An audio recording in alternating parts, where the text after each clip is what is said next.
gorfeeyo inaan gaadho faashado gadaafooyin dhacayo waayaha gardaajo waqtiga gunaanaday anna waxaan gudiyayo midkaan soo gudbinayo gooni isu taagani waa go'aan dadweyno gees laga mara jirin taladan gorfeeyo inaan gaadho faashado gadaafooyin dhacayo waayaha gardaajo waqtiga gunaanaday anna waxaan gudiyayo midkaan soo gudbinayo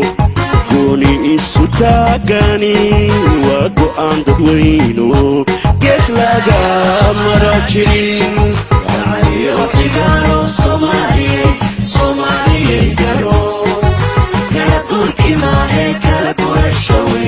الله الرحمن الرحيم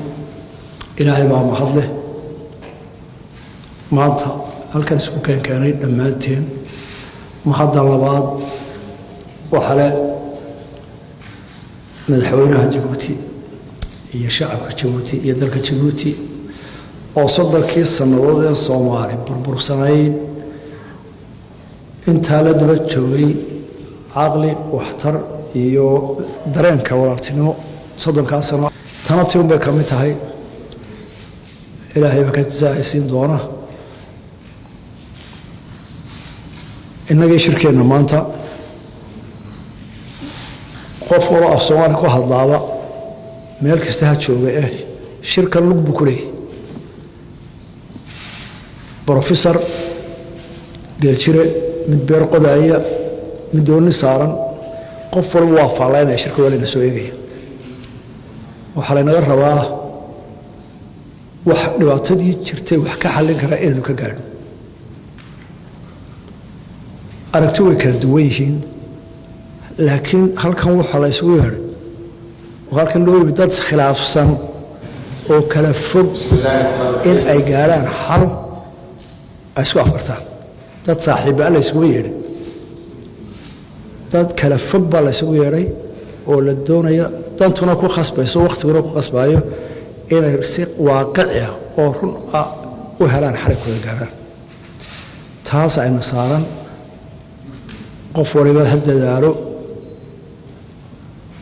hadalkana runta haddii aan laga sheegin murug buu galaa run la isu sheego wixii la tabanaya si adag laga wada hadlo wixii la wada goostay ee lagu heshiiyana run laga dhigo hal rumeey taas baa inaga soo soconaa xagga yaga waxaan halkan la mid run wixii dhibaato aan sheegno wixii dan inoo wada ma hadanta Soomaaliya qoys maanta Soomaali maxaa u dana qodobka u dana ee ka fursan weynayna waan la nimid walaaladayna waxaan u sheegaynaa si walaaltinimo ah iyaguna waa soo kale waxaan diyaarnahay inaan dhageysano ra'yiga naga duwan kaayaga ka fog inaan dhageysano oo dulqaadkeeda yeelo oo rogrogdawaan u nimid idinkana saayis laga ka doonaynaa shalay arintu waxay ahayd madaxweynayaashii waa shiray oo hadlay oo dhageysanay mas'uuliyadii waan soo wareejin guddiga wasaaradda loo soo wareejiyay anaa tilmaantayda waan nidhi halka war hal wada heshiiyo war wax la isla afgarto waa dhamayn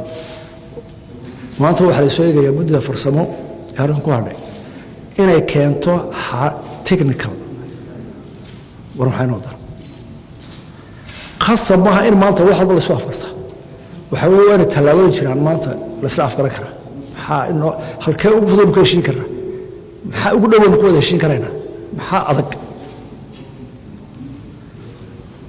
أنا وحالي رضام راي إلى حالي ما ناكل الصحة نطول قاضنا هالكيو كي قلنا إنه contribution كتر شركة إنه بوليستو أولو بوليسنو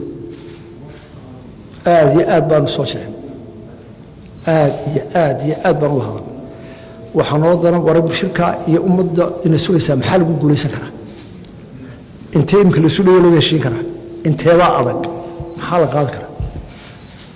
مركا إذا كانوا واحد دينا لم يدون باتين بيلة هاي تحل بعد سعر مانت waxaa ummadda dhowreysanayso dee halkaan idinkaan isagoo halkaan wada fadhina isaa iyo ilaahay idinkii tala wanaagsan tala suuban halkana waa meel iska barakaysanoo in badan baa guulagu gaadhaa si anugu intaasaa naga dardaarana waana mahadsantiin